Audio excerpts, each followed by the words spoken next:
Hello, everyone. I am Margaret, born and raised in a small town in Maryland, a peaceful place with tree-lined streets and long rows of houses. It's where I spent most of my childhood with my parents. My mother, Eleanor, was a gentle woman, always smiling at me from early morning when she prepared breakfast until nightfall in the small kitchen. She loved my father, Henry, a man of few words but responsible. He worked hard to provide for our family. Our home was small and simple, but it was filled with love and warmth.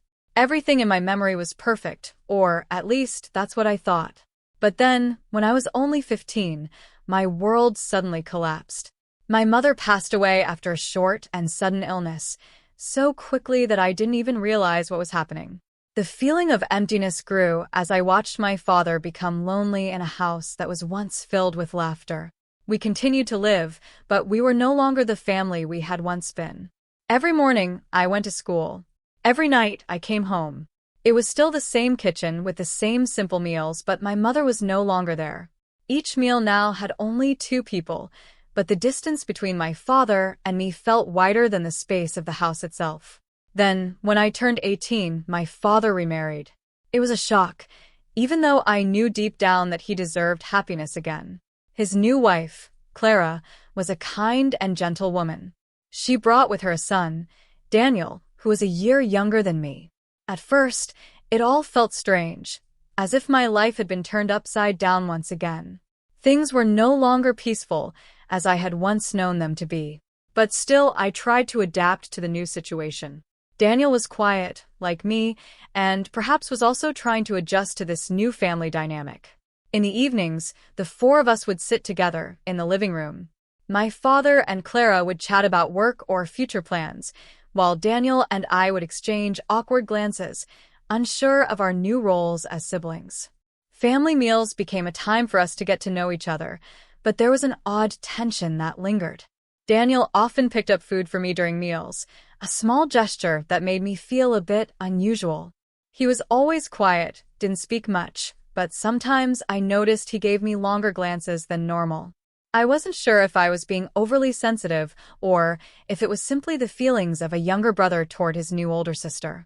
But as time went on, it became harder to ignore the growing tension between us, an unspoken tension that neither of us addressed.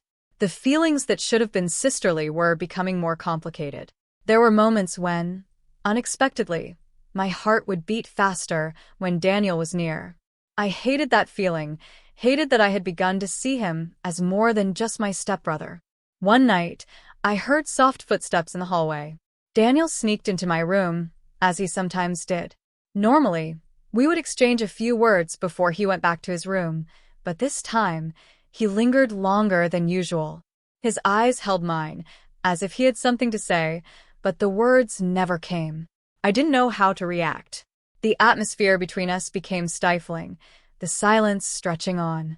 Before I could think, I nodded slightly, inviting him to stay longer. We sat there in the darkness, barely speaking, but the air was thick with emotions we both didn't dare acknowledge. The truth was, I liked Daniel more than I should have. He was handsome, in a way that I couldn't help but notice.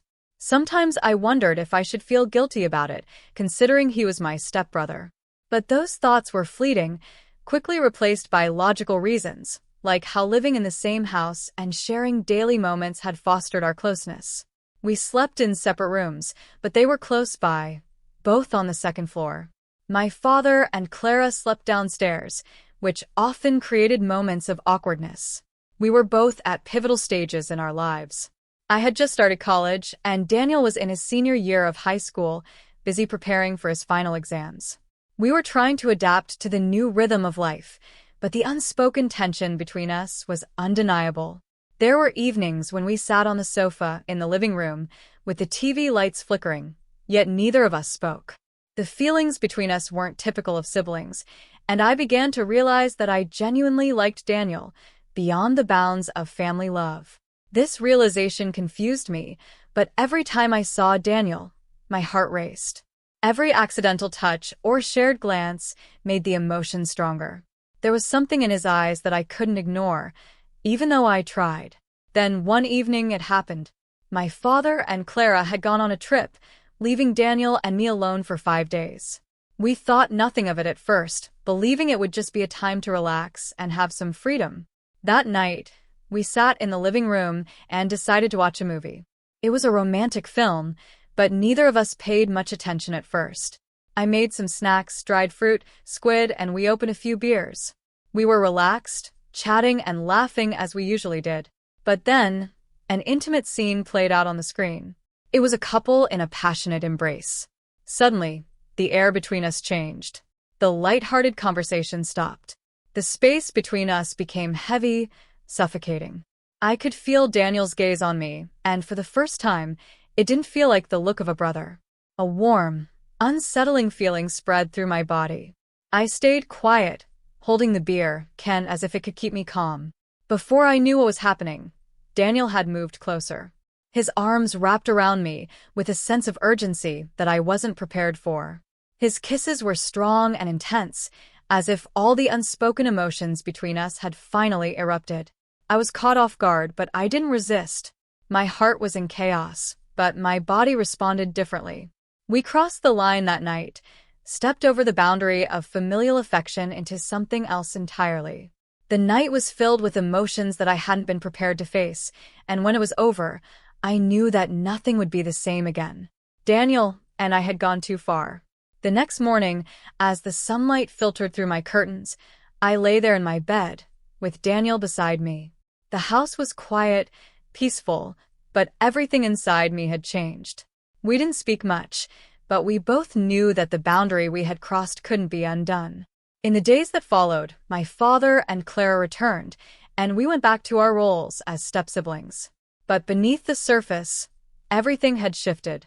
Daniel and I continued our secret, forbidden relationship. We found moments when we could steal time together, sneaking into each other's rooms late at night, whispering in the darkness. My parents never suspected a thing, but the guilt began to creep in. I knew what we were doing was wrong, but the pull between us was too strong to resist. Eventually, Daniel graduated and moved away for college, and our relationship changed. The distance made it harder to continue, and I realized that it was time to move on. After graduating, I took a job at a local company and started to build a new life for myself. That's when I met John. He was older, steady, and exactly the kind of man I needed. We fell in love quickly, and soon after, we were married. Life with John brought me peace and stability that I hadn't felt in years. Now I have a family of my own. John and I have a child, and for the most part, life is good. But the memories of Daniel, the secret nights, the stolen moments, still linger in the back of my mind. I wonder if I'll ever truly forget. John is a wonderful man, and I feel guilty that I still carry the weight of my past with me. I sometimes think about telling him everything, but I'm terrified of what it would do to our family. Would he still love me the same way if he knew the truth? I'm at a crossroads, unsure of what to do. Should I confess everything, knowing it might destroy the life we've built together? Or should I keep the past buried, living with the guilt but protecting what I have now? If you've listened to my story, you might judge me harshly. You might think I've made terrible choices. But I can only ask you, what would you do in my situation? Would you choose to tell the truth, no matter the consequences, or would you keep the secret to protect the people you love? I would appreciate any advice, sympathy, or even criticism. I'm lost, and I don't know which path is right.